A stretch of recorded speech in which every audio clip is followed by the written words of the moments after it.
இந்த கடற்கரை ரொம்ப பியூட்டியா இருக்கு. கடல் ரம்மியமா இருக்கு. சீதோஷண நல்லா இருக்கு. கடல்ல சோகமா ஒரு குளியல் போடலாமா? என்ன இங்க ஒரு பெண் தனிமையில சோகமா உட்காந்துருக்காங்க. இந்திய பெண் போல தெரியுதே. இவங்களை பார்த்தா நம்ம தமிழ்நாடு சேர்ந்தவங்க போல தெரியுதே. என்னன்னு கேட்கலாமா? அவங்களுக்கு என்ன பிரச்சனையோ, ரொம்ப வாடி போய் உட்காந்துருக்காங்க. நாம குளிக்க போகலாம். நல்லா குளிச்சாச்சு, சுகமா இருந்துச்சு. என்ன இவங்க என்ன இங்கேயே உட்காந்துருக்காங்க? ஏதோ எழுதிட்டு இருக்காங்க போல.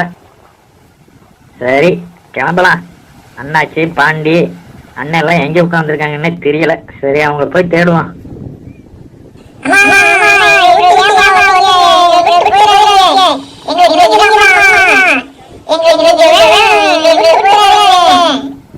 மாதவி, என்னை மன்னிச்சிருமா. அவசரப்பட்டு எந்த முடிவும் எடுத்துறாத.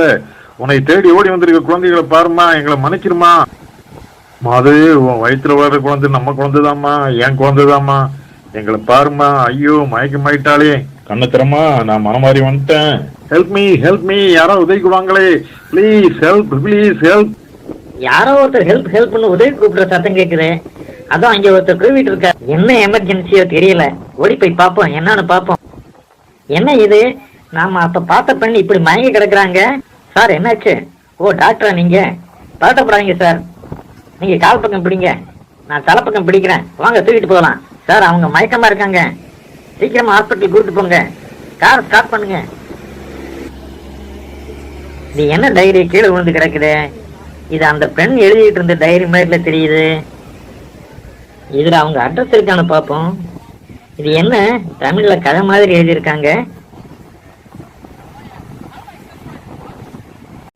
என் வாழ்க்கையே ஒரு விசித்திரமான விளையாட்டு. இந்த விளையாட்டின் முடிவாக நான் என் வாழ்வையே முடித்துக் கொள்ளப் போகிறேன். இதோ என் அருகில் கொடிய விஷம் தயாராக இருக்கிறது. என் வாழ்விற்குள் வந்த 3 ஆண்கள் என் கண்முன்னே வந்து செல்கின்றார்களே. இவன் சுரேஷ். என் வாழ்க்கையின் அறியாத பருவத்தில் என் மனதிற்குள் வந்தவன். முதல் காதல், முறிந்த காதல். இவன் பெயர் கமலக்கண்ணன். என் வாழ்விலும் அவன் கண்ணன் தான். என் அறிய வேண்டிய பருவத்தில் என்னை அறிய விடாமல் என் அறிவை இழக்கச் செய்து என் வாழ்க்கையில் விளையாடிய கள்வன். இவர் டாக்டர் வாசுதேவன். நான் வாழ்க்கையாக ஏற்றுக்கொண்டவர். இன்று என் வாழ்விற்கே யமனாக நிற்பவர். இந்த மூவரில் யாராவது ஒருவர் என் வாழ்வில் நிலையாக இருந்திருந்தால் இன்று நான் என் வாழ்க்கையை முடித்துக் கொள்ள வேண்டியதில்லை. இதுவரை நான் வாழ்ந்த வாழ்க்கையை திரும்பி பார்க்கின்றேன். இது தவறு என்று தெரிந்தும் நானே செய்த தவறா? இல்லை, அவர்கள் என்னிடம் தவறாக இருந்து விட்டார்களா? என் பெயர் மாதவி. நான் தமிழ்நாட்டின் தென்பகுதியை சேர்ந்தவள். எங்கள் ஊர் நகரமாகவும் இல்லாமல் கிராமமாகவும் இல்லாமல் நடுப்பட்ட நிலையில் இருக்கும் ஊர். எனக்கு அப்பா இல்லை. அவர் பார்த்த வேலையில்தான் கருணையின் அடிப்படையில் என் அம்மா வேலை செய்து கொண்டிருக்கிறார். எனக்கு பின் 2 தங்கைகள். நான் எங்கள் ஊரில் உள்ள பள்ளிக்கூடத்தில் +2 படித்துக் கொண்டிருந்த நேரம், பருவம் அரும்பு விட்ட நேரம்.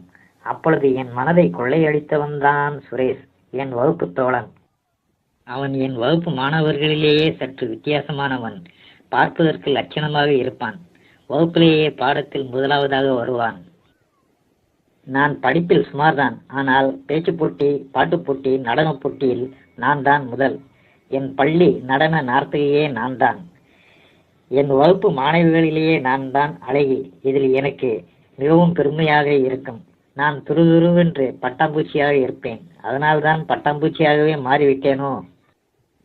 எனக்கு சுரேஷை பார்க்கும் போதெல்லாம் அந்த பட்டாம்பூச்சி என் மனதிற்குள் படபடக்கும். அவன் எப்பொழுதும் பாடத்திலேயே கவனமாக இருப்பான். நான் அவன் மீதே கவனமாக இருப்பேன்.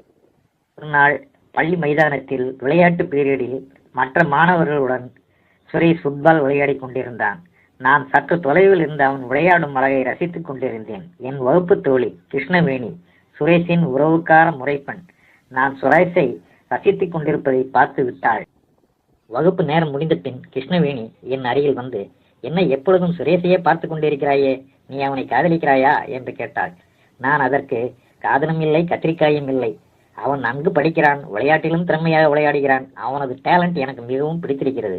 ஏன் நீ அவனை காதலிக்கிறாயா என்று கேட்டேன். அதற்கு அவள், நான் காதலிக்கிறேனோ இல்லையோ அவன் என் உறவு முறைப்பையன்.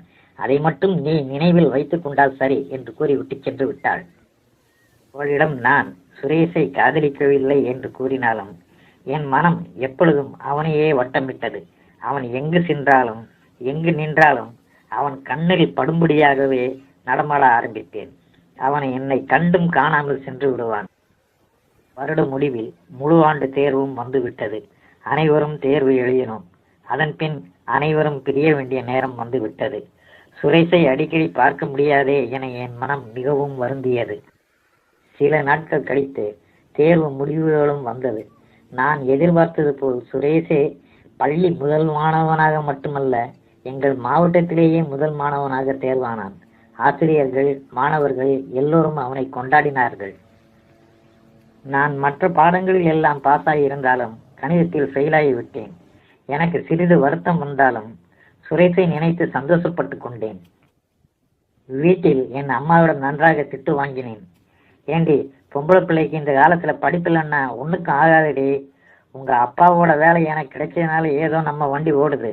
உனக்கு பிறகு 2 தங்கச்சியே இருக்காங்க, அதை மனசுல வச்சுக்கன்னு நல்லா திட்டினாங்க. நான் என் அம்மாவிடம், நான் கணிதத்தில் மட்டும்தான் ஃபெயில் ஆகி உள்ளேன். அடுத்து வருகிற மிடில் எக்ஸாமில் எழுதி எப்படியும் பாஸ் ஆகிடுவேன். கணிதம் பாடதாம்மா எனக்கு வீக்.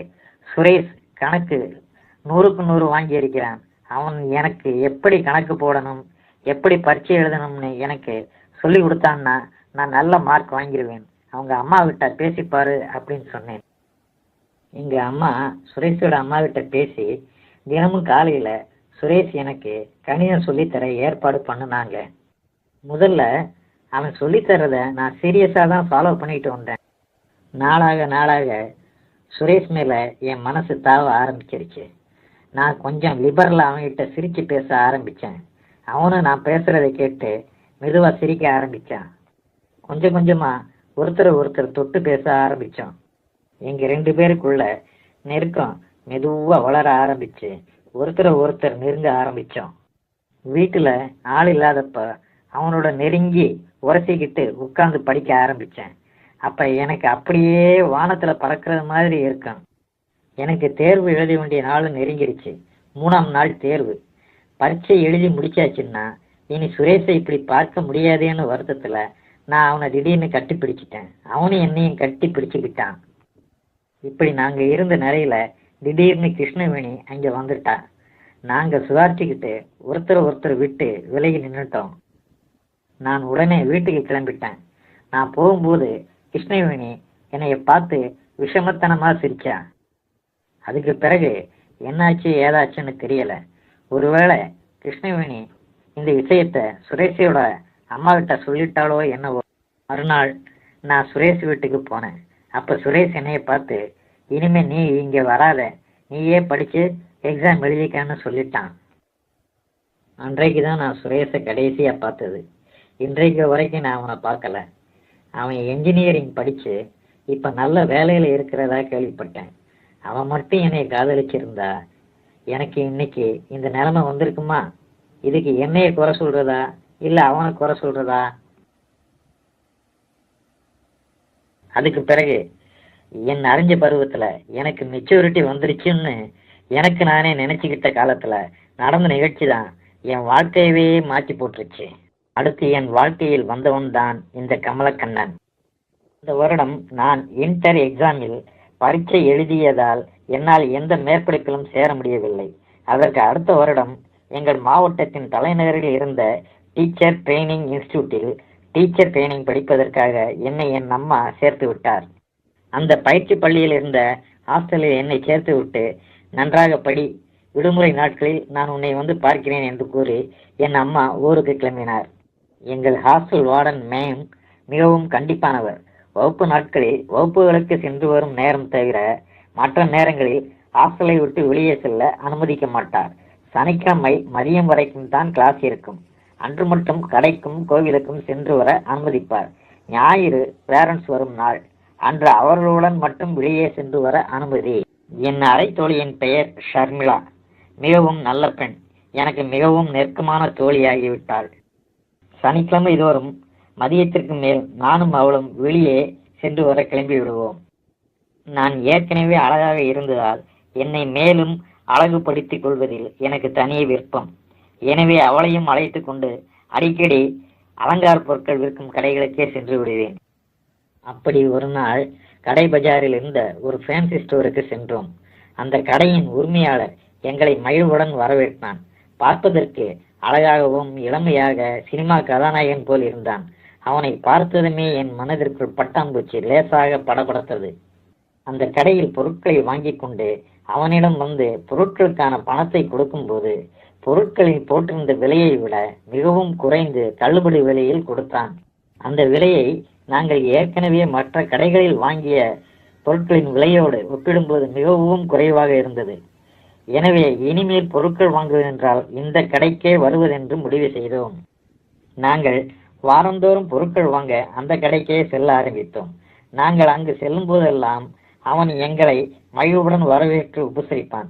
எங்களுக்கு வேண்டிய பொருட்களை அவனே நேரடியாக வந்து எடுத்து கொடுப்பான்.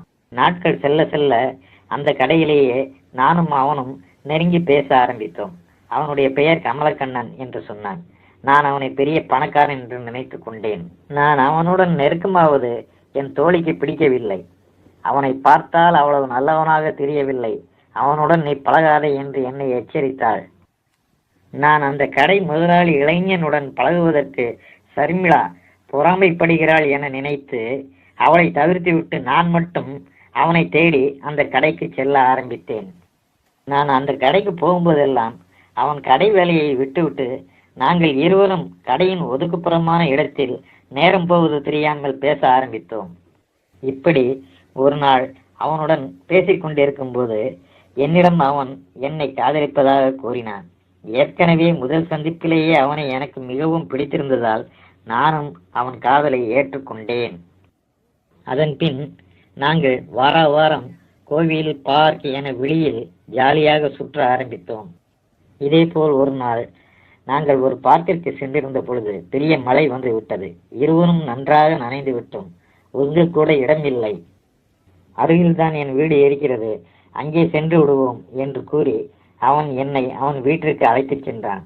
அதற்குள் இருவரும் தொப்பல் தொப்பலாக நனைந்து விட்டோம். வீட்டிற்குள் சென்றதும் எனக்கு குளிரில் உடம்பு நடுங்க ஆரம்பித்து விட்டது. அதை கண்டு அவன் என்னை சட்டென்று அணைத்து கொண்டான். அந்த நேரத்தில் நான் என்னையே மறந்து விட்டேன். சாஸ்திர சம்பிரதாயங்களோடு நடக்க வேண்டிய சடங்கு அங்கு சத்தமே இல்லாமல் அரங்கேறியது. அன்று நான் தவறு என்று தெரிந்தும் அந்த தவறுக்கு இடம் கொடுத்து விட்டேன். சுய நினைவு வந்தவுடன் ஐயோ தவறு செய்து விட்டோமே என்று நினைத்தவுடன் எனக்கு அழுகை வந்து விட்டது. நான் அழ ஆரம்பித்தேன். அவன் ஒரு புடவையை என்னிடம் கொடுத்து இதை கட்டி கொண்டிரு, நான் ஒரு 5 நிமிடத்தில் வந்து விடுகிறேன் என்று கூறி வெளியில் சென்று பூவோடு வந்தான். அதை என் தலையில் வைத்துவிட்டு அருகில் இருந்த குங்குமச் சிம்மிலில் இருந்து குங்குமத்தை எடுத்து என் நெற்றியில் இட்டுவிட்டு இன்று முதல் நாம் இருவரும் கணவன் மனைவி ஆகிவிட்டோம் என்று கூறினான். அதற்கு பின் தான் எனக்கு சற்று நிம்மதியே வந்தது. அதற்கு பின் அடுத்த முறை நான் அவனை சந்திக்கும் பொழுது நாம் எப்பொழுது ஊரறிய திருமணம் செய்து கொள்வது என்று கேட்டேன். உன் படிப்பு முடியட்டும், நானே உன்னுடன் உன் ஊருக்கு வந்து உன் அம்மாவிடம் பேசி அவர்களது சம்மதத்துடன் நம் திருமணத்தை நடத்தி விடுகிறேன் என்றான். அப்பொழுதுதான் அவன் மீது எனக்கு முழு நம்பிக்கையே வந்தது. வாரம் அந்த வீட்டில் நாங்கள் இருவரும் சந்திப்பது தொடர்கதையானது. அங்கு நாங்கள் இளமை வானில் சிறகடித்து பறந்தோம். ஒரு நாள் விடுதியிலிருந்து வகுப்புக்கு செல்ல அறையில் தயாராகி கொண்டிருந்தேன். அப்பொழுது திடீரென எனக்கு தலை சுற்றுவது போல் இருந்து மயக்கமாகி கீழே விலகியிருந்தேன். அருகில் இருந்த சர்மிளா என்னை பிடித்து கொண்டாள். எனக்கு உடம்புக்கு ஏதோ மாதிரி இருக்கிறது என்று கூற விடுதி வார்டனிடம் அனுமதி பெற்று என்னை ஒரு ஆஸ்பத்திரிக்கு அழைத்து கொண்டு சென்றாள். அங்கு என்னை பரிசோதித்த டாக்டர் நான் கர்ப்பமாக இருப்பதாக கூறினார். எனக்கு தலையில் பெரிய இடி விழுந்தது போல் இருந்தது. சர்மிளா என்னை நன்றாக திட்டிவிட்டு என்னை கமலக்கண்ணன் கடைக்கு இழுத்து கொண்டு சென்றாள். நாங்கள் கடைக்கு சென்ற பொழுது கமலக்கண்ணன் கடையில் இல்லை. கடையில் வேலை செய்யும் பெண்ணிடம் கமலக்கண்ணன் எங்கே என்று கேட்க, சுற்றுலா சென்றிருந்த கடை முதலாளி வந்ததிலிருந்து கமலக்கண்ணன் கடைக்கு வருவதில்லை என்று கூறினாள். முதலாளி வந்து விட்டாரா? அப்படியானால் கமலக்கண்ணன் யார் என்று கேட்க, அவன் கடையில் வேலை செய்யும் மேனேஜர் என்றாள். எனக்கு தலை சுற்றுவது போல் இருந்தது. சர்மிளாவை அழைத்து கொண்டு அவன் வீட்டிற்கு சென்றேன். அந்த வீட்டிற்கு சென்ற பொழுது அங்கு வேறொரு குடும்பம் இருந்தது. அப்பொழுதுதான் தெரிந்தது அந்த வீடு கமலக்கண்ணனின் முதலாளியின் வீடு என்று. அந்த முதலாளி என்ன விஷயமாக கமலக்கண்ணனை தேடுகிறீர்கள் என்று கேட்க நான் விஷயத்தை கூறி அழுதேன். என்னம்மா படித்த பெண்ணாக இருக்கிறாய், இப்படி ஏமாந்து விட்டாயே, அவன் நல்ல பையனாய் இருக்கிறான் என்றுதான் நானும் கடையையும் வீட்டையும் அவனிடம் ஒப்படைத்து விட்டு ஒரு 2 மாதம் குடும்பத்தோடு வெளிநாட்டிற்கு சுற்றுப்பயணம் சென்றிருந்தேன். அதற்குள் இவ்வளவு வேலைகளை நடத்தியுள்ளான். கடையிலும் நிறைய பணம் கையாடல் செய்துவிட்டு நாங்கள் வருவது தெரிந்தவுடன் தலைமறைவாகிவிட்டான். போலீசில் சொல்லி அவனை தேடிக்கொண்டிருக்கிறோம் என்று கூறினார். ஐயோ, இவனை நம்பி இப்படி ஏமாந்து விட்டேனே. இந்த விஷயம் வெளியில் தெரிந்தால் என் வாழ்க்கை மட்டுமல்ல, எனக்கு அடுத்து இருக்கும் என் 2 தங்கைகளின் வாழ்க்கையும் நாசமாகிவிடுமே என்று சர்மிளாவின் கையை பிடித்து கொண்டு அழுதேன். எனக்கு தெரிந்த எங்கள் ஊர் பெண் ஒருவர் இங்கே ஒரு ஆஸ்பத்திரியில் நர்ஸாக இருக்கிறார் என்று அவரிடம் என்னை அழைத்து சென்ற சர்மிளா என் விஷயத்தை அந்த நர்சம்மாவிடம் கூறி இவளின் வயிற்றில் வளரும் கருவை அகற்ற வேண்டும் என்று கூறி வேண்டினாள். அதற்கு அந்த அம்மா, இது சட்டப்படி குற்றம், இதற்கு நிறைய செலவாகுமே என்று கூறினார். எவ்வளவு செலவானாலும் பரவாயில்லை என்று கூறி என் கையில் இருந்த தங்க வளையல்களை அவரிடம் கொடுத்தேன். சர்மிளாவும் இதை வாங்கி கொண்டு பணமாக்கி உடனே ஏற்பாடு செய்யுங்கள் என அவர் கையை பிடித்து கொண்டாள். இதற்கு அடுத்த வாரம் அந்த நர்சம்மா மூலம் அவருக்கு தெரிந்த ஒரு ஆஸ்பத்திரியில் எனக்கு கருக்கலைப்பு நடந்தது. கருக்கலைப்பிற்கு பின் விடுதி அறையில் எனக்கு இரத்தப்போக்கு நிற்கவில்லை, எழுந்து நடக்கக்கூட முடியவில்லை. இதை அறிந்த விடுதி வார்டன் என்னை பார்த்துவிட்டு உடனே என் அம்மாவுக்கு தகவல் அனுப்பினார். எனக்கு உடம்பு முடியவில்லை என்ற தகவல் கிடைத்த உடனேயே என் அம்மா பக்கத்து வீட்டு அத்தை ஒருவரை உடன் அழைத்து கொண்டு விடுதிக்கு வந்து விட்டார். அங்கு சர்மிளா மூலம் கமலக்கண்ணனால் எனக்கு ஏற்பட்ட விஷயத்தை கேட்டு என்னை அடித்து துவைத்து விட்டார். உடன் வந்த அத்தை தான் நடந்து விட்டது, அடுத்து நடக்க வேண்டியதை பார் என்று என் அம்மாவை சமாதானப்படுத்தினார். நீ படித்து கிழித்தது போதும் என்று எனது பொருட்களை எடுத்துக்கொண்டு கல்லூரியிலிருந்து என்னை ஊருக்கு அழைத்து கொண்டு வந்து விட்டார். வீட்டிற்கு வந்த பின் வீட்டில் யாரும் என்னுடன் பேசவில்லை. தங்கைகளும் அழுது கொண்டே இருந்தார்கள். அன்று முதல் வீட்டில் மகிழ்ச்சிக்கே இடமில்லாமல் போய்விட்டது. என் விஷயத்தை உடன் வந்த என் பக்கத்து வீட்டு அத்தை அவருக்கு வேண்டிய பெண்ணிடம் ரகசியமாக கூற, அவர் இன்னொரு பெண்ணிடம் ரகசியமாக கூற, இப்படியே ரகசியமாகவே என் விஷயம் ஊர் முழுக்க பரவிவிட்டது. உலைவாயை மூடினாலும் ஊர்வாயை மூட முடியுமா? கமலக்கண்ணனால் என் வாழ்க்கையே இருண்டு விட்டது. இதில் என் மேல் தவறு என்று சொல்வதா, இல்லை கமலக்கண்ணன் மேல் தவறு என்று சொல்வதா? இன்று நான் எடுக்கும் இந்த முடிவை அன்றே எடுத்திருப்பேன். என் தங்கைகளின் வாழ்வு கெட்டுவிடுமே என்று பேசாமல் இருந்து விட்டேன். அடுத்து என் முன்னே வருபவர் டாக்டர் வாசுதேவன். ஆஸ்திரேலியாவில் பெரிய டாக்டராக உள்ளார். நிறைய வசதி படைத்தவர். அதற்கு நேர் எதிர்ப்பதும் அவர் மனது. என் தங்கைகள் இருவரும் வளர்ந்து அடுத்தடுத்து திருமண பருவத்திற்கு வந்து விட்டார்கள். என் விஷயம் கேள்விப்பட்டு யாரும் என்னை பெண் கேட்டு வரவில்லை. தங்கைகளுக்கு திருமண ஏற்பாடு செய்ய சொல்லி அம்மாவிடம் கூறினேன். எனக்கு திருமணம் ஆகாததால் அவர்களையும் யாரும் பெண் கேட்டு வரவில்லை. ஒரு நாள் திருமண புரோக்கர் ஒருவர் எங்கள் வீட்டுக்கு வந்து என் அம்மாவிடம், உங்கள் மூத்த மகளுக்கு ஒரு வரன் வந்துள்ளது. அவர் வெளிநாட்டில் வசதியாக இருக்கிறார். அவர் மனைவி இறந்து விட்டார். உங்கள் மகளை 2வது திருமணம் செய்ய கேட்கிறார்கள் என்றார். எனக்கு விருப்பமில்லை.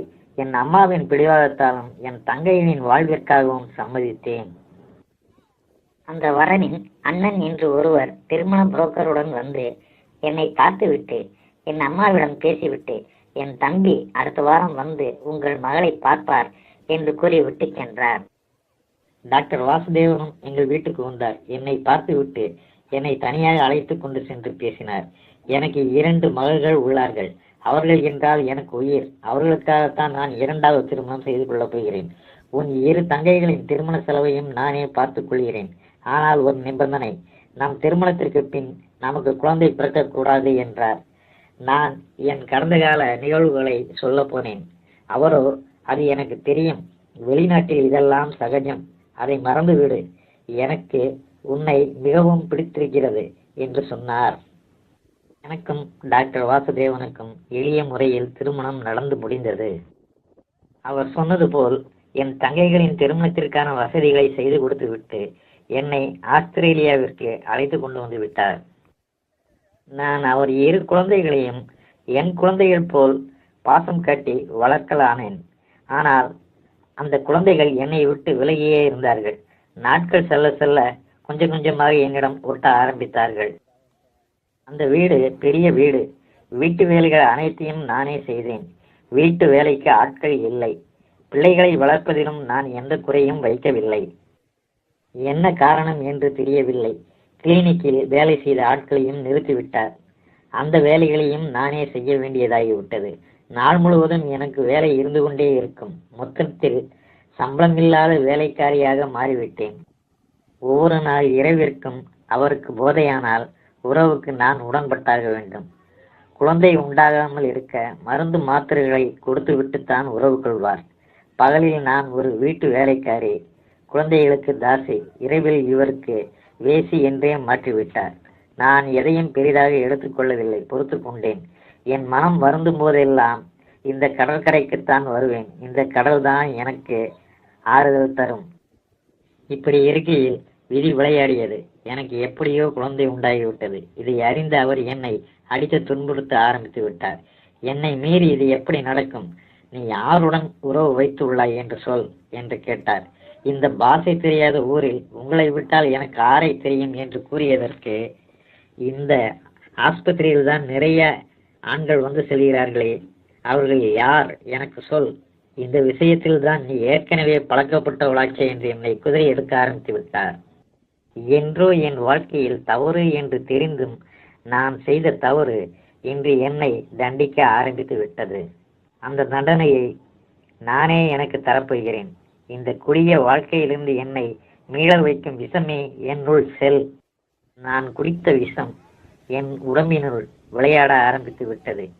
எனக்கு மயக்கம் வருகிறது. நான் இந்த மண்ணுலகை விட்டு, என் வாழ்க்கையை விட்டு கொஞ்சம் கொஞ்சமாக சென்று கொண்டிருக்கிறேன். அது என்ன, என் குழந்தைகள் என்னை அம்மா அம்மா என்று அழைக்கும் சத்தம் கேட்கிறதே.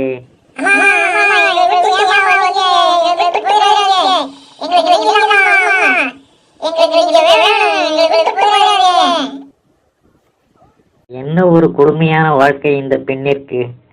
அந்த பெண்ணின் குழந்தைகளும் அம்மா என்று அவரை தேடி வந்து விட்டார்கள்.